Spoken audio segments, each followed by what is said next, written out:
Good afternoon. स्वागत है फिर से आपका वन थॉट स्टडी पॉइंट मेरे यूट्यूब चैनल पर। पिछले क्लास में हमने लोक देवताओं का अध्ययन किया था। आज हम आगे की कड़ी में करेंगे लोक देवियों का अध्ययन। ठीक है, तो लोक देवियों का जब अपन अध्ययन करेंगे, स्टार्ट करते हैं टॉपिक को। लोक देवियों। ठीक है, जब अपन लोक देवियों का अध्ययन करेंगे, लोक देवियां पढ़ेंगे, तो उस दौरान ध्यान रखना कि दो शब्द जरूर आएंगे। ठीक है, एक आएगा कुल देवी और एक आएगा इष्ट देवी। तो दो शब्द आएंगे, तो इनको मैं पहले ही आपको वेरीफाई करवा देता हूँ। एक आएगा कुल देवी और एक आएगा इष्ट देवी। इन शब्दों से पहले आप परिचित हो जाए कि कुल देवी क्या है और इष्ट देवी क्या है। ठीक है, कि कुल देवी क्या होती है और इष्ट देवी क्या होती है। चलिए, तो कुल देवी क्या होती है देखिए। जब कोई कन्या कुल या वंश में, कुल या वंश में, जब कोई कन्या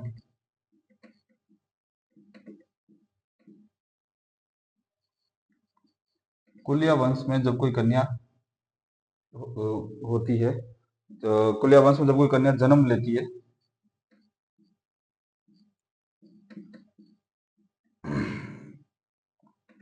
तथा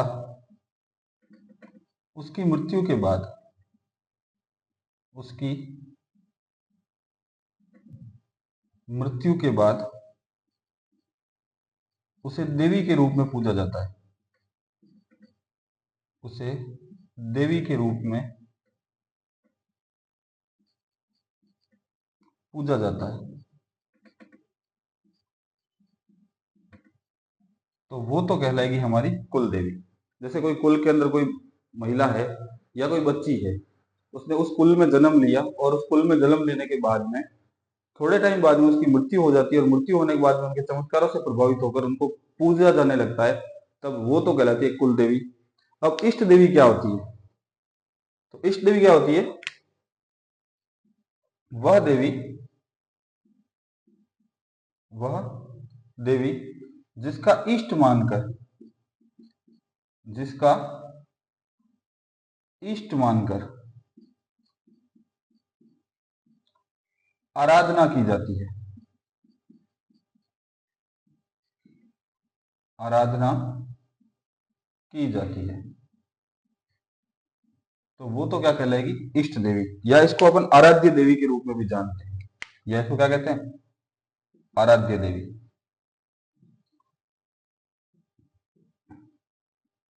आराध्य देवी। ठीक है, आगे चलते हैं। जैसे अब बात हम कर रहे हैं राजस्थान की, तो राजस्थान में ध्यान रखना, पुराने टाइम में राजस्थान के अंदर बहुत सारे रियासतें वगैरह होती थी। तो राजस्थान की बात कर रहे हैं। राजस्थान को कर्नल जेम्स टोड ने, किसने? Colonel James Tod, colonel James Tod ने रायथाना, राजपूताना ये नाम दिया। ठीक है ना, तो राजस्थान को क्या कहा जाता था? राजपूताना। जब राजस्थान को राजपूताना कहा जाता था, तो यहाँ पे बहुत सारी क्या थी? रियासतें थी। और जब यहाँ पे बहुत सारी रियासतें थी, तो वो रियासतें उनके वंश भी थे। ठीक है, इन वंशों की जो देवियां हुई वो कहलाई, वंश में जन्म लेने वाली देवी कहलाई कुल देवी। और ये वंश जिन देवियों की आराधना करते थे, वो देवियां कहलाई क्या? इष्ट देवी। तो ठीक है ना, जैसे कि अपन जो राठौड़ों की बात करते हैं, राठौड़ डायनेस्टी यानी राठौड़ वंश की अगर अपन बात करते हैं, तो राठौड़ वंश की जो इष्ट देवी है, इष्ट देवी, तो राठौड़ वंश की जो इष्ट देवी है वो कौन सी इष्ट देवी है? चामुंडा माता। ठीक है, और अगर अपन बात करते हैं कि राठौड़ों की कुल देवी के बारे में, कुल देवी कौन सी है राठौड़ों की? तो राठौड़ों की कुल देवी के बारे में बात करें तो वो है नागणेची माता।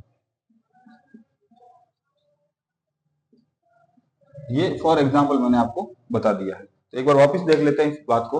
अपन पढ़ रहे हैं राजस्थान की लोक देवियां। लोक देवियों के अंदर देखो, ध्यान रखना, दो शब्द अपने को बार बार देखने को मिलेंगे, एक मिलेगा कुल देवी और एक मिलेगा इष्ट देवी। तो कुल देवी का अर्थ क्या है कि कुल या वंश में, अपने ही कुल या वंश में जन्म लेने वाली जो महिला या बच्ची जो भी हो, वो बाद में मरने के बाद में अगर कोई चमत्कार दिखाती है तो उसको कुल देवी मानकर पूजा जाता है, तो उसे कुल देवी कहा जाता है। इष्ट देवी या आराध्य देवी क्या होती है, जिसको जिसका इष्ट मानकर जिसकी पूजा की जाती है तो वो कहलाएगी इष्ट देवी या आराध्य देवी। अब बात राजस्थान की, तो राजस्थान को कर्नल जेम्स टोड ने कहा राजपूताना, और राजपूताना में बहुत सारी रियासतें थी, उन रियासतों के वंश थे। उन वंशों में जो देवियां हुई उनको कुल देवी कहा गया, और ये वंश जिन देवियों को इष्ट मानकर पूजते थे उनको कहा गया इष्ट देवी के रूप में। जैसे राठौड़ डायनेस्टी थी, तो राठौड़ वंश जो था, राठौड़ वंश के अंदर जो इष्ट देवी है वो चामुंडा माता है, और कुल देवी के अंदर नागणेची माता को लिया जाता है। तो इसका एक स्क्रीनशॉट ले लीजिए।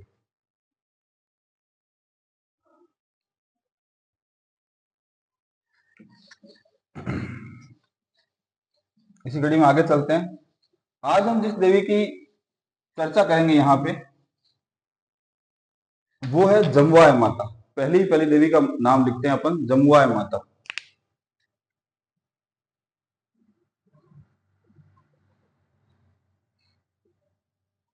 जमुआय माता। तो थोड़ी सी बात कर ले, इनका जो बचपन का नाम था वो था बुडवाय माता, ठीक है ना। इनको बचपन में बुडवाय के नाम से जाना जाता था।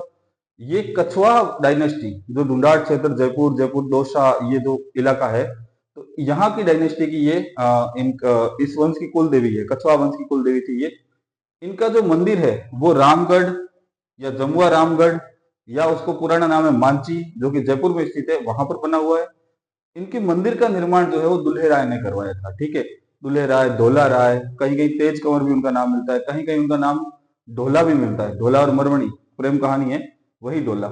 तो उसी ढोला ने इनके मंदिर का निर्माण करवाया था। तो चलिए जानकारी ले लेते हैं। सबसे पहले लेते हैं इनका बचपन का नाम।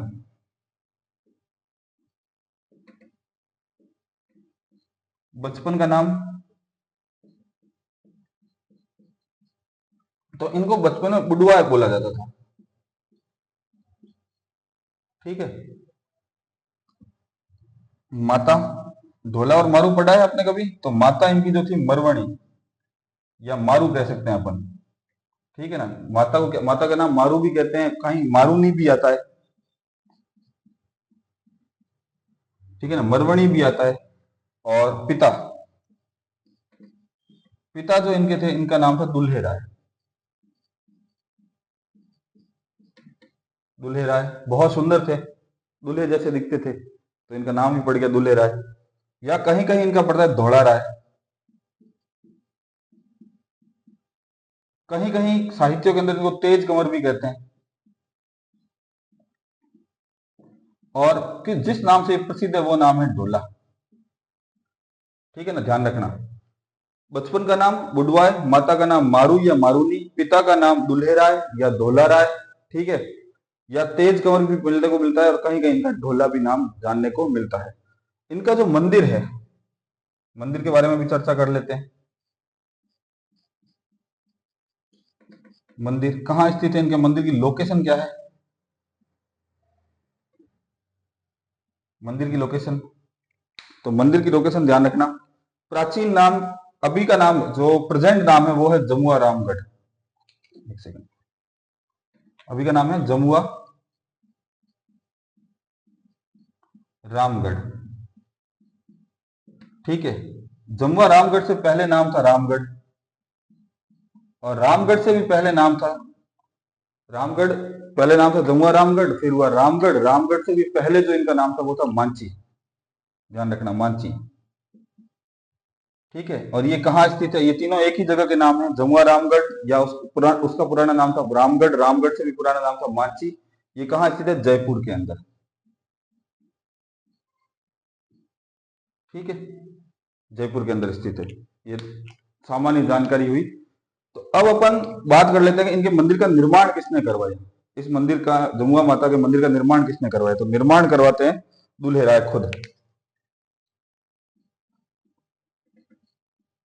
निर्माण कौन करवाया, दुल्हे राय,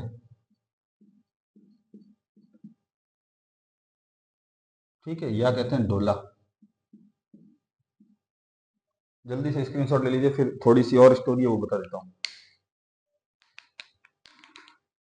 हो गया। अपन बढ़ रहे हैं जमुआ माता। जमुआ माता का मंदिर स्थित है जमुआ रामगढ़ के अंदर। निर्माण करवाया पिता थे इनके दुल्हे राय।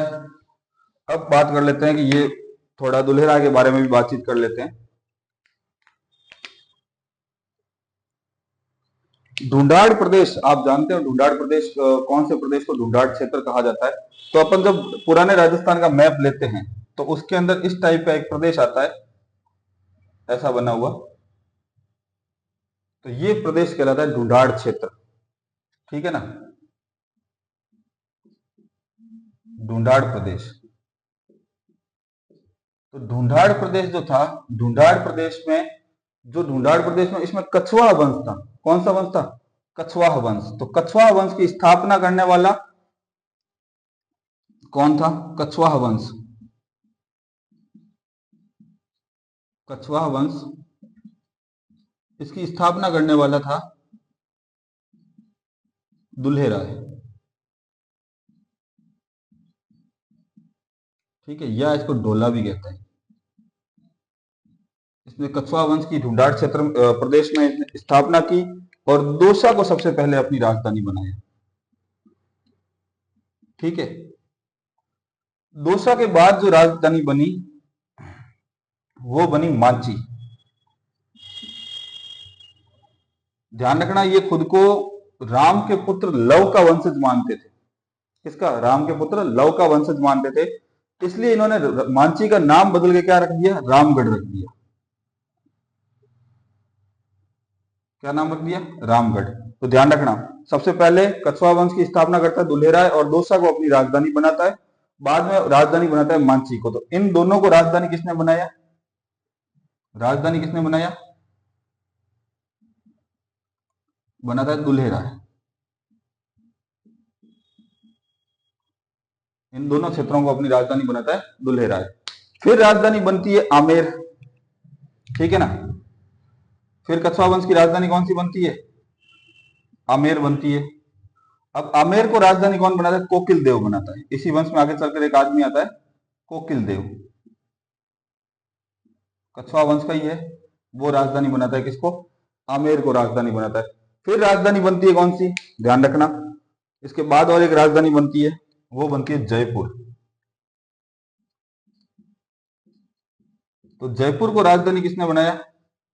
तो जयपुर को राजधानी बनाता है सवाई जय सिंह। कौन बनाता है?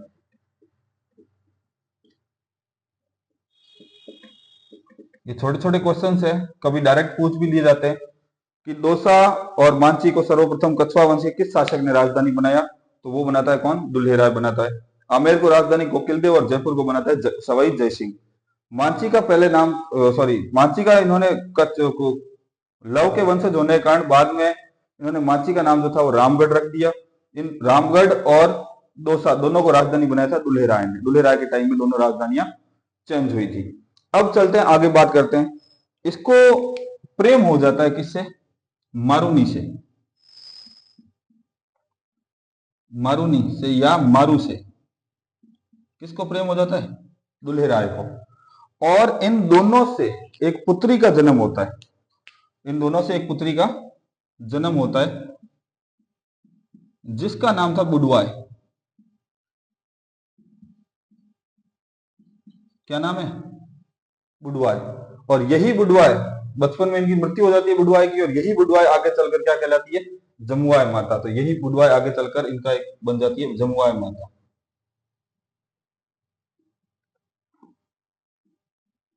ये इतनी फेमस हुई, इतनी इनके चर्चे रहे कि आगे चलकर रामगढ़ का नाम भी क्या बन जाता है? जमुआ रामगढ़, ठीक है।